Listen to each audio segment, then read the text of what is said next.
welcome to Strawberry Ink. In this episode, I will be discussing a case that takes place in the UK, in England. I would first like to apologize for any background noise that you may hear, as I have my dog sleeping right next to me, and this is the same session where I've had a few other background noises in other episodes interrupt as well. Anyways, let's get back to it. Cameron Finnigan's case has become a focal point in discussions about youth radicalization and extremist ideologies. While this case does not involve homicides, the harm caused by his actions was widespread. His affiliation with violent extremist groups, including his disturbing involvement in satanic cults, and the activities that followed, made headlines. The investigation revealed shocking details about his online communications and the planning of violent acts. Cameron Finnigan was a young man with a growing connection to extremist beliefs and violent groups. Notably, his involvement in satanic cults raised alarms for both law enforcement and mental health experts. His extremist views were not only fueled by physical encounters with like-minded individuals, but also through online platforms. One of the key aspects of the investigation was the analysis of Telegram chats, where Finnigan regularly communicated with members of these groups, which were filled with extremist rhetoric, glorified violence, and hatred.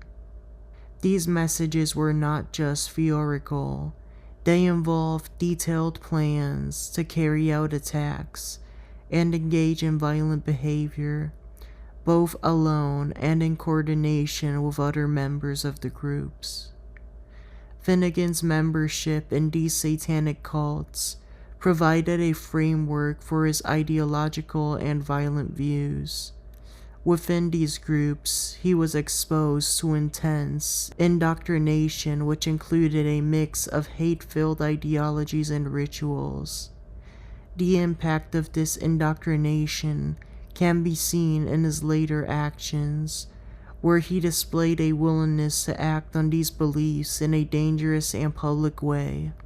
Investigators traced the origins of Finnigan's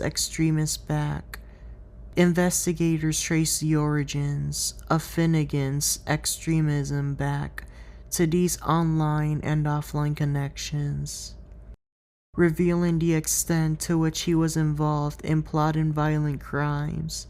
His Telegram chats, some of which were with other individuals arrested in similar investigations, played a critical role in securing his conviction. These exchanges often contained direct threats as well as detailed descriptions of his plans to further the cult's violent objectives. Though no deaths were caused by his actions, the psychological and physical damage inflicted on the individuals he targeted and the broader societal fear he generated was significant. These online communications, which were thoroughly investigated by cybercrime units, painted a clear picture of a young man radicalized by hate and violence. Finnigan's arrest came after an extensive investigation. He was captured in a London apartment where he was living with his adoptive parents. At the time of his capture, his adoptive parents were not present, but the police promptly contacted them as part of the process. The fact that his parents were unaware of the full extent of his radicalization adds a layer of complexity to the case. His adoption might have influenced his sense of identity and belonging, though it's clear that his involvement in extremist groups ultimately overshadowed any positive influence his family might have had. Following his arrest and subsequent detention, Cameron Finnigan was charged with a series of offenses relating to his extremist activities. He awaited trial at His Majesty's Young Offender Institution, a secure facility designed for young offenders. The investigation was extensive, and the evidence against Finnigan was compelling, particularly regarding his radicalization through extremist online forums and his role in the Satanic cult. At trial, Finnigan pleaded guilty to multiple charges, including the incitement of violence, membership in a terrorist group, and other related offenses. The guilty plea was part of a plea bargain negotiated between his legal team and the prosecution, in exchange for his cooperation and the guilty plea. Finnigan was offered a reduced sentence. What also helped was his diagnosis of anxiety and depression.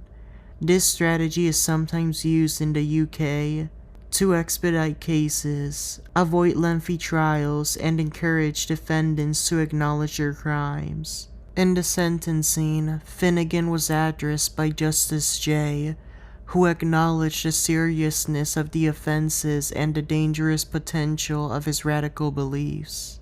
Despite the plea bargain, Justice J made it clear that the gravity of Finnigan's actions warranted a substantial sentence, as the young man had been deeply involved in inciting violence through extremist groups, which could have led to deadly consequences. Cameron Finnigan was sentenced to 9 years in prison and is now serving time at Feltham Youth Prison, a facility known for housing young offenders aged 15 to 21. Given the violent nature of his crimes and his involvement in extremist activities, he remains under strict surveillance while in custody. However, after completing 6 years of his sentence, he may continue serving the remainder of his sentence at a therapeutic community for prisoners, known as Dovegate. Finnigan's case highlights the devastating potential of online radicalization, particularly among young, vulnerable people. While he did not cause any fatalities, his membership in satanic cults and his involvement in planning violent attacks were deeply concerning. The Telegram chats that were uncovered during the investigation provided a chilling look into the mind of a young person who had been consumed by extremist beliefs of violence. The broader implications of his case are clear.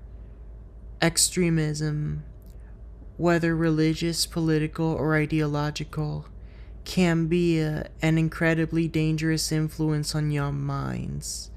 Finnigan's story underscores the importance of early intervention programs, online monitoring, and societal efforts to prevent radicalization before it leads to tragic consequences.